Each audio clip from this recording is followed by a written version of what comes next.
विपदा, आपदा, परेशानी, प्रॉब्लम, ट्रबल इत्यादि सारे एक दूसरे के समानार्थक शब्द हैं, पर्यायवाची हैं, पूरक हैं।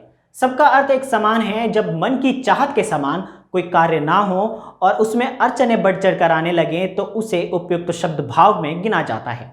ऐसे ही विपदाओं, कष्ट के बादल भारत के दक्षिणी तट स्थित देश श्रीलंका में मंडरा रहे हैं। हाल बेहाल है श्रीलंकाई लोगों का।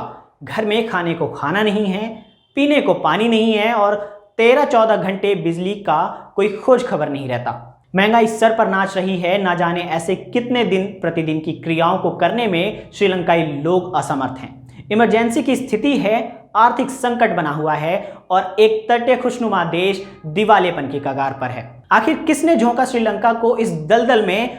कौन है इसका जिम्मेदार? और क्या सच में श्रीलंका कर्ज के मार के अंदर दब बैंकरप्ट हो जाएगा? आइए विस्तार से हम समझाते हैं न्यूज कॉलम की पेशकश डिकोड के इस एपिसोड में। Governor resigned and intense pressure is now building on the Rajapaksa brothers to quit. The streets of Sri Lanka are abuzz with chants of Gotha go home, and so is their social media.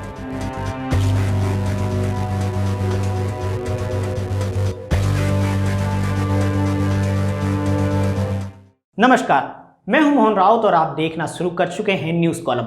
इस script को आपके लिए लिखा है श्रीहर्ष वर्मा ने और अगर आपको हमारी ये पेशकश पसंद आती है तो कृपया इस वीडियो को लाइक करें और हमारे चैनल न्यूज कॉलम को सब्सक्राइब भी करें। आपको इस वीडियो के इंट्रो में हमने श्रीलंका की दयनीय स्थिति के बारे में बतलाया है। हम शब्द सही ना पिरो पा रहे हों क्योंकि श्रीलंका की स्थिति बेहद नाजुक है। इन्फ्लुएंसर ने सारे पुराने रिकॉर्ड की धज्जियां उड़ा दी हैं और श्रीलंकाइयों का जीवन अधर में लटका हुआ है।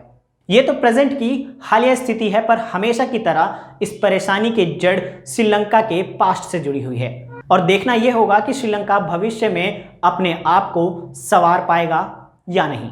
अब जड़ों की बात की ही है तो हम आपको अब के बिफरे हालात की वजह बताते हैं। विशेषज्ञों की माने तो श्रीलंका की इतनी दयनीय स्थिति वहां की सरकार द्वारा लिए गए विचित्र आर्थिक फैसलों की वजह से खराब हुई है। श्रीलंका में ट्विन डेफिसिट और करंट अकाउंट डेफिसिट देखा गया है। अब इन दोनों की टर्म्स के मतलब जान लीजिए। ट्विन्स डेफिसिट उस अंतर को बोला जाता है जब राष्ट्र की खपत वहां की आय से ज्यादा हो जाती है और करंट अकाउंट डेफिसिट किसी देश के व्यापार का एक माप होता है जहां उसके द्वारा आयात किए जाने वाली वस्तुओं और सेवाओं का मूल उसके द्वारा निर्यात किए जाने वाले उत्पाद के मूल से अधिक हो जाता है। श्रीलंका का अब आपको एक कारण और समझाने के लिए कोविड-19 के पहले दौर में ले चलते हैं। वैसे तो ये कोई उतनी पुरानी बात नहीं है, पर वैश्विक घटनाओं का आकलन अब प्री कोविड और पोस्ट कोविड फेस में ही होता है। साल था 2019। श्रीलंका में आम चुनाव होने थे और गोटाबाया राजपक्ष सत्ता में आने के लिए कुछ टैक्स कट के वादे किए थे। वो सत्ता में आए, राष्ट्रपति चुने गए और कोविड-19 के कुछ महीने पहले इन टैक्स कट को लागू कर दिया, जिसकी वजह से टैक्स कलेक्शन में कमी आई और ये भी उन कारणों में से एक बना। श्रीलंका अपनी नेचुरल ब्यूटी के लिए जाना जाता है और सालाना टूरिस्ट डेस्टिनेशन के रूप में देखा जाता है। पिछले 2 से 2.5 साल में कोविड-19 की वजह से वहां की टूरिज्म इंडस्ट्रीज पूरी तरीके से ठप पड़ गई है। टूरिज्म कम होने की वजह से वहां का फॉरेन वर्कर रेमिटीज मतलब विदेशी श्रमिकों का पोषण कम हुआ और वहां की विदेशी मुद्रा राजस्व 2 साल में 70% से अधिक गिरा। केमिकल फर्टिलाइजर पर 2021 में बैन लगने की वजह से श्रीलंका का कृषि सेक्टर हिल गया। हालांकि उसे वापस ले लिया गया, पर तब तक वहां के चावल की फसलों पर गंभीर चोट पड़ चुकी थी। ये सब तो वहां के अंदरूनी कारण रहे जिसकी वजह से श्रीलंका को चोट पहुंची।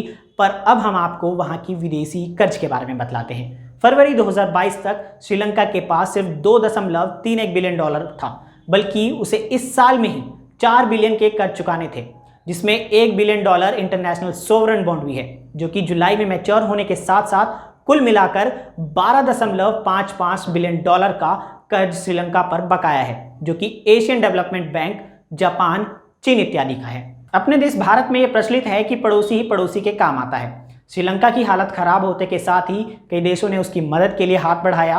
भारत भी उन देशों में से है जिसने श्रीलंका की स्थिति पर चिंता व्यक्त करी और मदद के तौर पर भारत और श्रीलंका ने डीजल शिपमेंट के रूप में $500 मिलियन की क्रेडिट लाइन फरवरी में साइन किया, जो कि शनिवार तक श्रीलंका पहुंचेगी। CBSL मतलब सेंट्रल बैंक ऑफ श्रीलंका को 1.5 अरब डॉलर की अदला बदली और सरकार को 1.3 अरब डॉलर का सिंडिकेट ऋण प्रदान करने के बाद चीन ने 1.5 अरब डॉलर की ऋण सुविधा और 1 अरब डॉलर तक का अलग ऋण देने पर विचार कर रहा है। साथ ही IMF यानी कि इंटरनेशनल मॉनेटरी फंड ने भी श्रीलंका की मदद की बात कही, पर साथ ही IMF ने श्रीलंका को अपना कर्ज सिस्टम को पुनः रिस्ट्रक्चर करने के लिए भी कहा है।